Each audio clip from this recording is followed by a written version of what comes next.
Troy in the Morning Shade 4-5. It's for moments like this.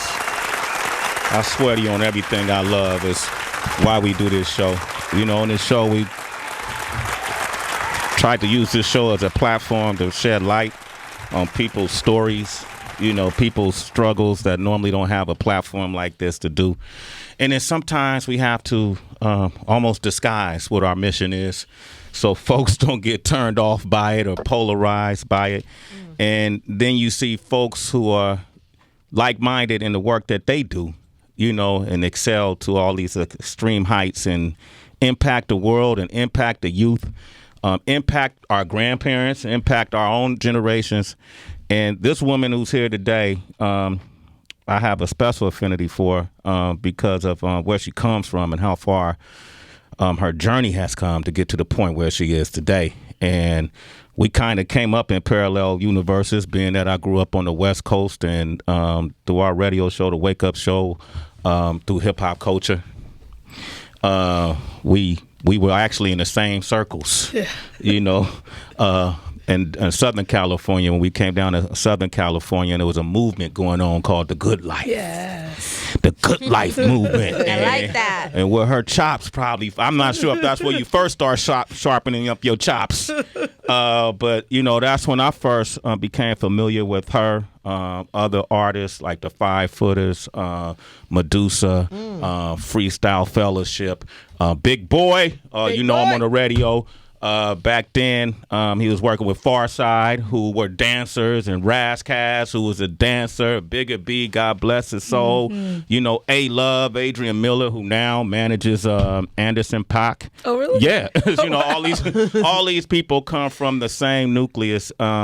And it's just amazing to watch what you've been able to do with your platform. Please welcome this queen to our show. Ava DuVernay is here, ladies and gentlemen. How are you? I'm well, and I've never had an introduction like that because no one knows all that. I mean, it's such a rich, beautiful Black artistic culture on the West Coast during that time, mid-'90s, and still now, still thriving. But gosh, thank you. Well, I knew you as an MC. Yeah. Ooh. People don't know. They don't talk about that. Well, I'm sitting right here next to Heather B, so I just want to just modulate the MC-ness here because you got a legend over here. But yeah, no, I did. I started, the first time I was ever practicing art was, you know, as an MC, young poet, trying to get out my feelings on the mic. Yeah. And what was your MC name? We'll get to the movies, but what was your MC name? You know, we'll just keep it under wraps for now. We don't need anyone Googling at this point. Well, but you sure, Ava? I gotta, sure. you know, just in the spirit of good life. I went I went by Eve, but then there was a much more famous Eve that came along. I actually just saw her a couple days ago. Well, I remember I just broke my heart when a more famous, very gorgeous Eve came out. I was like, but that's me. And they've been putting it down. I'm gonna play a little something. I'm sorry. Come on, Sway. I can't play. Oh my gosh, no, you cannot. I have no idea what the clip is. That's from The Good Life. Oh, it's from The Good Life? Yeah. But it's not me, is it? Oh my God! No, that might not be me. You sure? I don't know. You say Eve in the verse. So figure it out. Omega, the queens, so figure it out. Omega, the sister. The queens, so figure it out. Omega, me all things beginning in. The queens, so figure it out. Omega, come forth and speak. With all the love a lion-hearted who could ever bring, I think of you and breathe so deep, yet seem to sink without your true return. And that's the thought of equal, but because it seems fair. Black ribbons we will all wear, colors not our choosing here. And all things go with black, they say. The sea accepts all rays and umber, just as by the world at night. All I see is shadow, and baby sees shadow, and with your light, body can bend me into clear place of limited space. Roll it up, good man. My gosh. Did you manipulate the voice? Did I sound like that when I was 18? Yeah, well. It was very high voice. But what I find, because I'm a big... I was trying to be Micah 9. Everybody was trying to be Micah 9 from Freestyle Fellowship. I was trying to be Micah 9. I was trying to flip. I was trying to chop it up. I was trying to go so fast because that was just like, it was just all about the chop. It was all AC about the Alone, sound. Micah 9, Yeah. Far Side, Jurassic 5. Yeah, damn Jurassic. Jurassic. 5. Yes. Skilo. Wow. You know, and what I find amazing is when I see your work today, I'm a big Queen Sugar fan. Oh, good. You know, we've had good. the whole cast almost Yeah. up here. Oh, really? Good, Yeah, I'm a good. diehard. I was diehard before folks knew what it was. Good. And all of your work, you know, to me, that 18-year-old person that we're listening to now, you know, was still that person is still in you because of the way you utilize your platforms. Some people call you a political, or they call you an academic. And I think you almost have to be when it comes to art. You know, they call Kendrick Lamar the same thing. But if it's art, if it's not disrupting things, if it's not changing things, then it just becomes entertainment. Right. That's always been your purpose. Yeah, I think so. When I hear that music and think of myself 18, 19 years old, I didn't come from a family of artists. Yeah. You know, so many of us hip hop, like we were the first artists in our family to be playing with that and the culture, and so that really kind of gave me a foundation that you could express yourself. Just period, that you can express yourself. And then from there, as you grow, you see if you're going to be expressing yourself, say something. Yeah. Do something. Push a boundary down. You know what I mean? Communicate what you feel. Because you're right. You know, art is deeply felt. It's passionate. Yes. You know what I mean? And it doesn't need to be hanging in some fancy museum, right? You can have a brother spitting on the street or a sister spinning or whatever. That's art, high art. That's high. Not low art, high art if it comes from the soul. And so to be able to translate that into images, because when we close our eyes, we see images. Yes. When you go to sleep at night, you see images.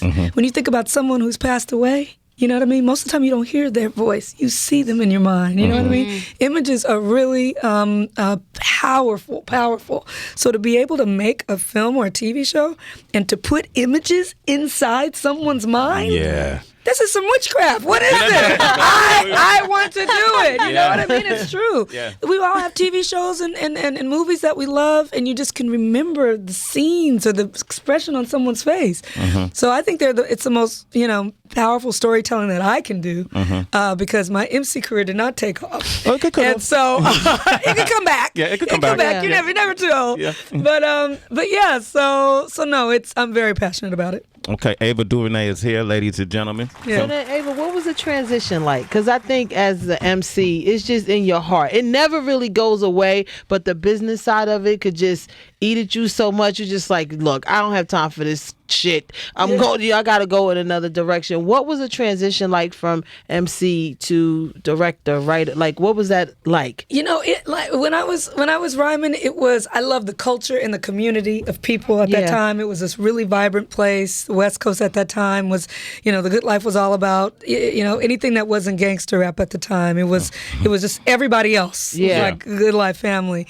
And so I just loved being around it. But when I look back on it, it wasn't deeply embedded in my heart like film, right? So I loved the poetry of it and the vibe, but film grabbed my heart in a different way. So the transition, was easy because I just, it's like you with one person and then you see love at first sight across the room.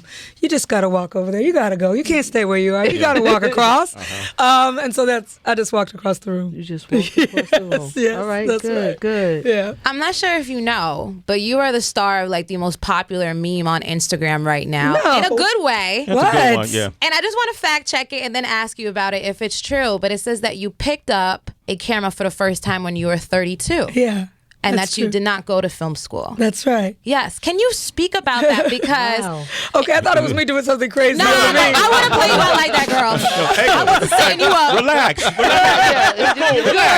the beam. It's a different kind of Yeah, no, 32 years old, and Ryan Coogler is just a dear, close friend of mine. We cut our films together. We edited our films right across the hall together for a year and a half at Disney. And I look at him; he's 31 years old. This is his third film. Yeah. I didn't pick up a camera till I was 32. The industry is for the young, you know what I mean? So it was hard to pick up a camera at 32 when there's so many accomplished people. Yeah. You know what I mean? Like, he went to film school, and that intimidated me that these, younger people had a real film vocabulary and were making films. I mean, Spielberg, you hear stories of him, and he was like 19 years old when he was doing things. So I was like, how is a black woman at 32 going to start doing this from scratch? And so it was very bootleg. I educated myself by listening to DVD commentaries. So every DVD that you buy, you can press a button and you can hear the director talk through the movie. Nobody does that except pure nerds, which I am. Oh, the gentleman raised his hand. I read the trivia on IMDb about movies. Us, you and me. It's a connection. Yes. And so, yeah, that's how I educated myself, because I heard directors saying how they made things. And I was like, well, this is just like film school, right? Not really, but let me just say, it's cheaper. And so I just started picking up a camera and making things and never stopping weekends, vacation, at night, while I held down my day job. And yeah, little by little. And it hasn't been that long ago. I'm 45, so it's about 13 years. What was your day job? Wow. I was a publicist. Okay, that day job. Yeah, All right. that okay, day that job. day. Okay, wow. I was a publicist for people who made movies. Wow. Yeah. Okay. Those people are called directors. Why am I acting like I don't know what they're called? People who made movies. People like you. What you do now. Yeah, exactly. Okay. DB, the nerd. Go. Well, okay. Well, the nerd went to go see the movie yesterday, and I have so many questions. I know we only have a little bit of time, but Well, you got to say the movie. We haven't even said the It's movie. called- A Wrinkle in Time, which is in theaters this Friday, as well as the soundtrack, which comes out, which And is it's- also another important thing to bring up. Yeah, we just No ID just dropped the Sade track last night. Flowers in the Universe. DJ Khaled and Demi Lovato have a song. Chloe and Halle, Sia, Freestyle Fellowship song on there. Oh, that's Oh, that's I had to do it. I saw a sparkle in his eye. I had to put it. Yo, you just Those are got my me chills people. for doing that. Those are my That's dope. people. Wow. I love the song that's Park beautiful. Bench People. Really? It's in the movie. Wow. I know. That's beautiful. I'm so glad I got to say that. Wow. Nobody knows them or cares like we do. We so can, yeah. But now they will know them. Forever on that in the movie. Just like the stories you tell through your work. Now thank they you. will know them. Thank you. Oh, you just gave me a Thank chill. you. Go ahead, DB. I'm about to tear up. So, aside from being a great fantasy and just being like this awesome adventure film for kids, families, everybody, there was something in the film that kind of caught my attention, and it had to do with the hair. Yeah. So, was that an intentional messaging kind of? Yes. I don't want to give too much away, but there's something. Yeah. In the book, the protagonist is a Caucasian girl, and in the book, she has what they call "quote unquote" frizzy hair. So she's like uptight about her hair. So I was like, well, they do it a little bit in the book. I'm gonna take this and take it to the hilt. So made it a black girl in the film, but with this idea of black women in our hair, right? That we've been told that, society prefers us to look a certain way. And that, just the whole idea of natural hair, and then sisters that don't wear their hair natural, still being people still knowing that they're just as proud and just as, as proud of their heritage. So anyway, there's a whole arc about this girl's hair in it. And it's super, I've had Caucasian audiences watch the movie and they don't really get it. Yeah. But they don't mind it, but they don't really know what's being said. But this girl doesn't like her hair at the top. Right. And through the course of the movie, you see as she starts to gain the light and save the universe, she starts to embrace who she is, and her hair is a big part of that. Right. So you must hang around a lot of sisters, because you saw the hair message right away, obviously sitting around. Daily. Daily. So yeah, it's a beautiful message there. But this movie is for children. It's the first thing I ever made crafted for kids. When I was making 13th, I had to look through thousands of hours of racist, violent footage to try to craft and carve and tell the story of the criminal justice system and how deep it goes for decades and centuries. Yeah. And so that affects you. I started to change my mood. It changed who I was. And so I just wanted to regain some light. So I said, let me go design some flowers. And make something really pretty. and something really pretty and Get clothes Sade. and Sade. And every day it was just... Oprah. Yeah. You can't not be happy when you're doing that. So it was nice. It was just telling kids, it's dark times, but, they can be the light. We need to let our kids know that. That was another thing I wanted to bring up, the light and the darkness, because that is a big component of the film: light and darkness, positivity, negativity. And it made me think about Oprah responding to Monique. And I'm not trying to bring up any drama or anything like that, but Monique said some things on Twitter. Oprah responded by saying it takes a little bit of light to defeat the darkness. Now, at the time, a lot of people were like, what the hell does she mean by that? But when you go see this movie, it really does make a lot of sense into putting her words in context. Yeah. So were those connected, or did she just happen to use those? No, I mean, that's how she always talks. So it wasn't just because she's Mrs. Witch that she started talking about light and the darkness. I mean, it's just for centuries on the show. She's gonna come in for decades on her show. She, she was always talking about that, about being your best self and showing people who you are and aha moments and the book club and the Angel Network. Like, she's just been about that. Yeah. So when things came up where it was like, I think the president Trump tweeted at her and different people say negative things. Sometimes I'll call her and I'll be like, hey, did you hear that thing? And she was like, no, I'm walking around my grounds with my dogs about to have a latte. Like, life is good. Like, you know what I mean? I'll say, where are you? She's like, oh, I'm going to the Maui property. I'm going to the Telluride property. Like, I was like, oh, on your jet? Yes. Like, she's cool. She's not really, like, in her day, not dwelling on darkness ever. She don't like to gossip. She don't like to talk about people. She doesn't like to even watch negative things. Like, she just feeds herself with light, and it works for her. Yeah. So I just try to watch that and be like, what are you doing? Right. You know what I mean? Yeah. You know, you see someone with clear skin. How do you do that? I drink water. Okay. Well, I'm not going to drink water, but what else do you do? Yeah. You know what I mean? So she just feeds herself with light, and yeah, all that stuff, it doesn't even bother her. Doesn't faze. And I always call, like, girl, did you see? Did you hear? That's that LA. That's that Compton. Compton. Yes, girl, did you hear what they said? You may be the first director I've heard at least say you had to, like, separate yourself from something after it was so much. We usually hear actors say it because, we always hear actors say, oh, I had to get away from that, the role. I took it home every day. So hearing you talk about having to separate yourself, what was it about children, though? I don't have any kids. Me neither. Yeah, what was it? And that's where I escape to. Every time something is kind of funky and not good, I just go volunteer at a daycare center. Well, I think that's the same thing. That's probably what I just wanted to be around something that was light and joyful. Black girl magic, literally, with this little girl working with Storm Reed, the girl who plays Meg Murray. Yeah. Black girl from Atlanta, Georgia. Her mother raised her well. Every day morning she said, good morning, Miss Ava. And she called Miss Ava all day. She was the cutest thing, but a really sweet girl. I was around all these kids. And it really was like the anecdote, like the medicine for what was ailing me at the time. You know, we were, filming this during the election, and I had 13th out, and so I had to do a lot of talks about, 13th was rough to make. Rough to make. But thank you for making it. Thank you. Right. Thank you. Right. It was tough to make. But this kind of was my medicine to get healthy again, get into a good mind state. But I know you hear actors say I had to, shed my skin. Yeah. This is the first time I ever experienced that. After Selma, I was cool. Queen Sugar, I loved to make. Yeah. Jay-Z video, I'm like, great. Yeah. But 13th did a number on me. We had Susan Kelechi come by and talk about the Family Feud video. And I was asking, so what did Ava tell you to do? I mean, everybody sounds so brilliant in it. Did they write this stuff? I mean, what was it like? And this is what she said. Ava called me with this super secret project we couldn't tell anybody about.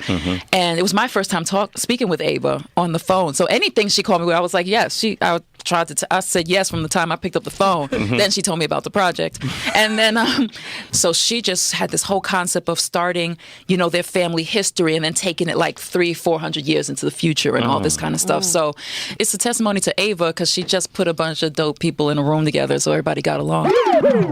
And you just trusted them to flow. Yeah, no, I didn't write that part. Yeah, I didn't write it. I put all those sisters in a room together, all those women, and I said, I'm going to throw out an amendment.